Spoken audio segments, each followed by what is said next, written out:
Hello नमस्कार, my YouTube channel ड्रीमशाला में आपका स्वागत है। तो कैसे हैं मेरे शेर और शेरनी। और इस बार अगस्त 2027 में फाइनल एग्जाम देने वाले हैं, तो उसके लिए आज की क्लास सबसे महत्वपूर्ण होने वाली है।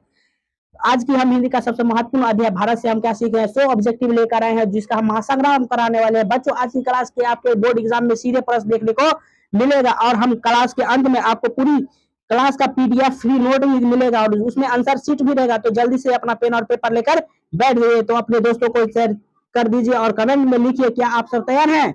अगर तैयार है तो चलिए चलते हैं, देखते हैं पहला क्वेश्चन क्या कहता है। चलिए देखते हैं। पहला क्वेश्चन भारत से हम क्या सीखे। पाठ के रचनाकार कौन है। तो इसका आंसर क्या हो जाएगा। क्या मैक्स मुलर हो गया, गुणवाकर मुले हो गया, हजारी प्रसाद द्विवेदी हो गया, महात्मा गांधी हुआ। तो इसका आंसर क्या हो जाएगा, मैक्स मुलर हो जाएगा। क्या हो जाएगा, मैक्स मुलर हो। चलिए अगला क्वेश्चन देखते हैं। अगला क्वेश्चन क्या कहता है। अगला क्वेश्चन का मैक्स मुलर का जन्म कब हुआ था। 6 दिसंबर 1823 को, 6 दिसंबर 1824 को, 6 जनवरी 1823 को, 6 मार्च 1825 को। इसका आंसर क्या होगा, चलिए कमेंट में बताते रहिए आप लोग। इसका आंसर क्या हो जाएगा, 6 दिसंबर 1823 को हो जाएगा। चलिए अगला क्वेश्चन देखते हैं। 3 नंबर क्वेश्चन क्या कहता है। 3 नंबर कहता है मैक्स मुलर का जन्म कहाँ हुआ था। डेसाउ जर्मनी में, बर्लिन जर्मनी में, पेरिस फ्रांस में, लंदन में। इसका आंसर क्या हो जाएगा, डेसाउ जर्मनी में हो जाएगा। चलिए अगला क्वेश्चन देखते हैं। 4 नंबर क्या नंबर आपका क्वेश्चन है। 4 नंबर क्वेश्चन क्या है। मैक्स मुलर के पिता का क्या नाम था। विलियम मुलर था, जॉन मुलर था, पीटर मुलर था, डेविड मुलर था। इसका आंसर क्या, विलियम मुलर था। चलिए 5 नंबर सवाल देखते हैं। 5 नंबर सवाल में क्या कहता है। 5 नंबर सवाल आपका है, जब मैक्स मुलर के पिता की मृत्यु हुई तब मैक्स मुलर की उम्र कितनी वर्ष थी। 4 वर्ष थी, 5 वर्ष थी, 6 वर्ष थी, 7 वर्ष थी, कितने वर्ष थी। चलिए कमेंट में आप लोग बताते रहिए। इसका उम्र क्या था, 4 वर्ष था।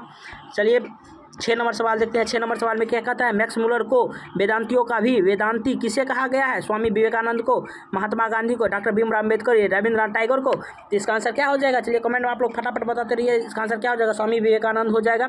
मैक्स मुलर को वेदांतियों का वेदांत भी किसे कहा गया है, स्वामी विवेकानंद को कहा गया है। अगला क्वेश्चन था, स्वामी विवेकानंद ने मैक्स मुलर को किस उपाधि से नवाजा था। वेदांतियों का वेदांती, महाविद्वान, पंडित या ऋषिवर। इसे किस उपाधि से नवाजा हुआ था, वेदांतियों का वेदांती। चलिए अगला क्वेश्चन 8 नंबर देखते हैं। 8 नंबर क्वेश्चन क्या कहता है। मैक्स मुलर ने कितने वर्ष की उम्र में लीपजिग विश्वविद्यालय के संस्कृत अध्ययन का प्रारंभ किया था। 15 वर्ष की, 16 वर्ष की, 18 वर्ष की, 20 वर्ष की। तो इसका आंसर क्या हो जाएगा, इसका आंसर आपका हो जाएगा 18 वर्ष की उम्र में क्या किया था, संस्कृत का अध्ययन आरंभ किया था। चलिए 9 नंबर सवाल क्या कहता है। 9 नंबर क्या कहता है। महारानी विक्टोरिया ने मैक्स मुलर को किस उपाधि के लिए आमंत्रित किया था। नाइटहुड की उपाधि, सर की उपाधि, लॉर्ड की उपाधि या वेरन की उपाधि। या किसके लिए हुआ था, नाइटहुड की उपाधि के लिए। चलिए 10 नंबर सवाल क्या कहता है। 10 नंबर सवाल में देखिए, मैक्स मुलर ने नाइट की उपाधि को क्यों अस्वीकार कर दिया। क्योंकि वे इसे बहुत छोटी, तुच्छ समझते थे, क्योंकि वो भारत आना चाहते थे, या क्योंकि वो इंग्लैंड के विरोध थे, या इनमें से कोई नहीं। इसका आंसर क्या हो जाएगा, क्योंकि वो इसे बहुत छोटी, तुच्छ समझते थे। चलिए अगला क्वेश्चन देखते हैं। 11 नंबर सवाल क्या कहता है। अगला नंबर सवाल है मैक्स मुलर की मृत्यु कब हुई थी। 18 अक्टूबर 1990 को, 16 अक्टूबर 1901 को, 26 जनवरी 1900 को, या 15 अगस्त 1902 को। इसका आंसर क्या हो जाएगा, इसका आंसर क्या हो जाएगा, बताते रहिए आप लोग कमेंट में। इसका आंसर क्या हो जाएगा, 28 अक्टूबर 1900 ईस्वी को हुआ था। अगला क्वेश्चन क्या है। भारत से हम क्या सीखे। गद्य की कौन सी विद्या है, भाषण है, कहानी है, निबंध है, या ललित बंध है। तो इसका आंसर क्या हो जाएगा, इसका आंसर हो जाएगा भाषण था। क्या था, भाषण था। चलिए अगला क्वेश्चन देखते हैं। 13 नंबर सवाल क्या कहता है। यह पाठ मूल रूप से किसके लिए दिया गया था। भाषण था, भारतीय छात्रों के लिए, ब्रिटिश सिविल सेवा के चयनित अधिकारियों के लिए, जर्मनी के विद्वानों के लिए, आम जनता के लिए। तो इसका आंसर क्या हो जाएगा, इसका आंसर हो जाएगा ब्रिटिश सिविल सेवा के चयनित अधिकारियों के लिए दिया गया था। 14 नंबर सवाल क्या कहता है। इस प्रसिद्ध भाषण का हिंदी रूपांतरण किसने किया था। स्वामी भवानी शंकर त्रिवेदी ने, रामचंद्र शुक्ल ने, रामविलास शर्मा ने, हजारी प्रसाद द्विवेदी ने। इसका आंसर क्या हो जाएगा, इसका आंसर हो जाएगा डॉक्टर भवानी शंकर त्रिवेदी ने। 15 नंबर सवाल क्या कहता है। 15 नंबर सवाल देखिए क्या कहता है। 15 नंबर सवाल कहता है मैक्स मुलर ने हितोपदेश का अनुवाद किस भाषा में करवाया था। जर्मनी में, अंग्रेजी में, फ्रेंच में, या लैटिन में। तो इसका आंसर क्या हो जाएगा, इसका आंसर हो जाएगा जर्मनी में। किस में, जर्मनी में कराया था। चलिए 16 नंबर सवाल देखते हैं। 16 नंबर सवाल में क्या कहता है। कठ और केन उपनिषदों का जर्मन भाषा के अनुवाद किसने किया था। मैक्स मुलर ने, महात्मा गांधी ने, कालिदास ने, या विवेकानंद ने। तो इसका आंसर क्या हो जाएगा, मैक्स मुलर ने कराया था। किसने कराया था, मैक्स मुलर ने कराया था। चलिए 17 नंबर सवाल पर चलते हैं। 17 नंबर सवाल क्या कहता है। 17 नंबर सवाल कहता है मेघदूत का जर्मन में पदानुवाद किसने किया था? मैक्स मुलर ने किया था, रूसो ने किया था, गेटे ने किया था या शेक्सपियर ने किया था? कौन किया था? मैक्स मुलर ने किया था। चलिए 18 नंबर सवाल देखिए क्या कहता है। 18 नंबर सवाल कहता है मैक्स मुलर को किस भाषा के महारत हासिल किया था? संस्कृत, लैटिन और ग्रीक, हिंदी और उर्दू, चीनी और जापानी, केवल जर्मन। तो इसका आंसर क्या हो जाएगा? इसका आंसर बताते रहिए आप लोग कमेंट में। संस्कृत, लैटिन और ग्रीक।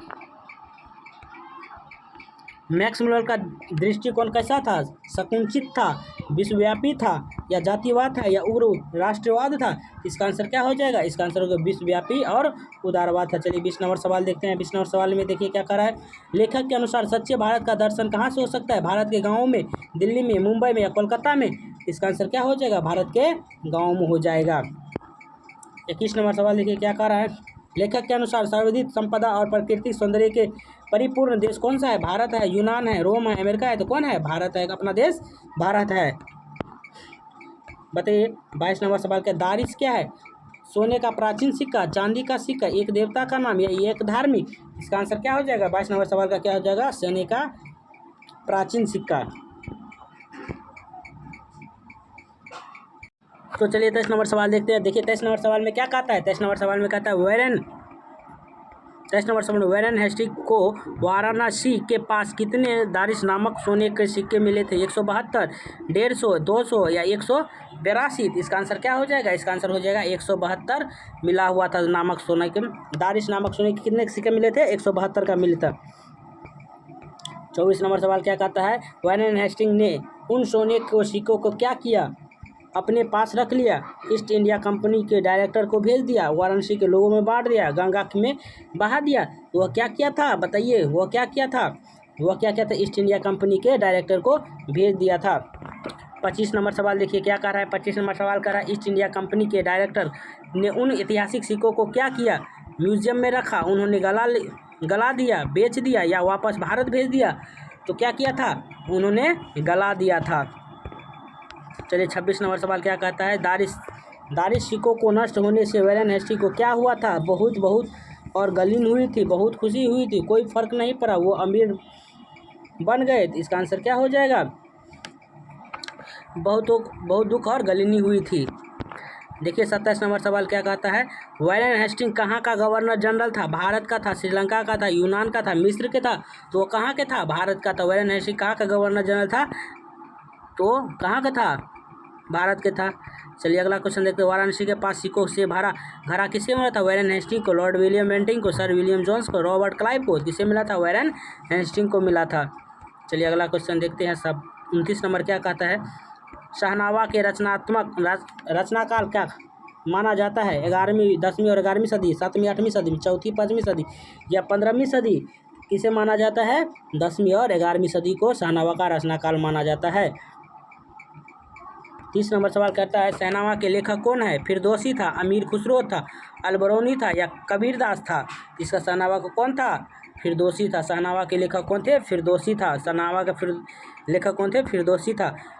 शहनावा का रचनाकार क्या था? 10वीं से 11वीं सदी था। 11 नंबर सवाल में 31 नंबर सवाल में कहता है प्राचीन काल में भारत और पश्चिम देश के बीच व्यापारिक संबंध थे। इसका प्रमाण किस शब्द से मिलता है? हाथी दांत, बंदर और मोर के निर्यात से, सोने के आयात से, कपड़ों के व्यापार से या इनमें से कोई नहीं? इसका आंसर क्या हो जाए? हाथी दांत, बंदर और मोर के निर्यात से। चंदन शब्द का उल्लेख किस प्राचीन ग्रंथ का सभ्यता से मिलता है जो भारत के व्यापार का पता चलाता है? तो बताइए। मेरा चंदन नाम है, मेरा सवाल में भी पूछ दिया है, तो बताइए इसका आंसर क्या हो जाएगा? शालोमोन के समय के बाइबिल में। चलिए 33 नंबर सवाल देखते हैं। 33 नंबर सवाल क्या कहता है। सर विलियम जोन्स ने भारत की यात्रा कब की थी? 1783 में, 1757 में, 1765 में या 1793 में? तो कब हुआ था? 1783 में। सर विलियम जोन्स ने भारत की यात्रा कब शुरू किया था? 1783 में। चलिए अगला क्वेश्चन देखते हैं। सर विलियम जोन्स जब भारत आ रहे थे तो सागर की लहरों को देखकर उनके मन में क्या विचार आया था?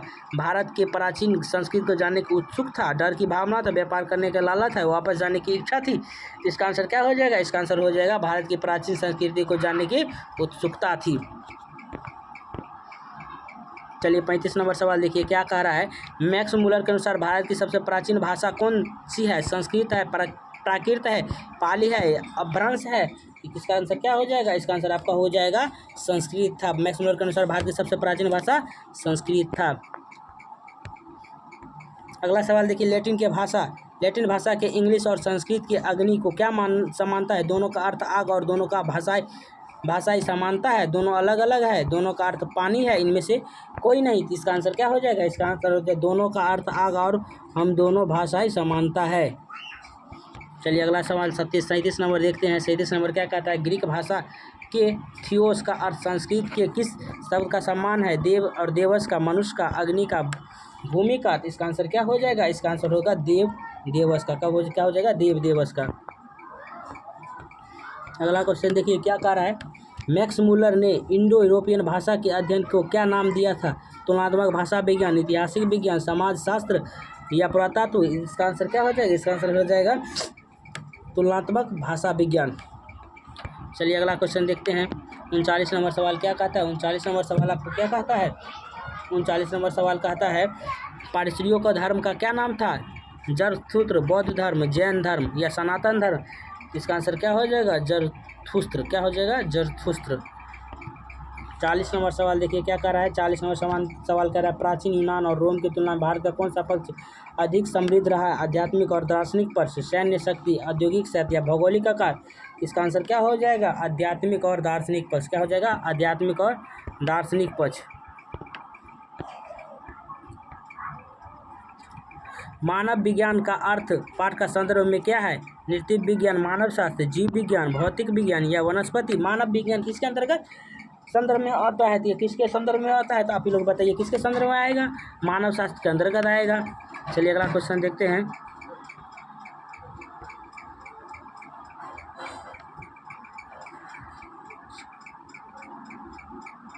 चलिए इस सवाल को 42 नंबर छोड़िए। 43 नंबर देखिए क्या कर रहा है। जनरल कनिंघम का संबंध किस क्षेत्र से? पुरातत्व, राजनीतिक, साहित्य या संगीत? ये किस क्षेत्र से संबंधित थे? पुरातत्व से संबंधित था। अगला सवाल देखिए जनरल कनिंघम का रिपोर्ट का संबंध किससे है? भारतीय पुरातत्व सर्वेक्षण से, शिक्षा व्यवस्था से, कृषि नीति से या स्वयं सुधार से? ये किससे है? इसका आंसर क्या हो जाएगा? चलिए बताइए। इसका आंसर आपका हो जाएगा भारतीय पुरातत्व सर्वेक्षण से था। 45 नंबर सवाल देखिए क्या कर रहा है। 45 नंबर सवाल कह रहा है नीति शास्त्र और कथा कहानी के क्षेत्र में भारत को क्या माना गया है? उद्यम स्थल और या गुरु, पिछड़ा और नकल करने वाला या न्यूट्रन? इसका आंसर क्या हो जाएगा? इसका आंसर भी क्या हो जाएगा? उद्गम स्थल और गुरु क्षेत्र।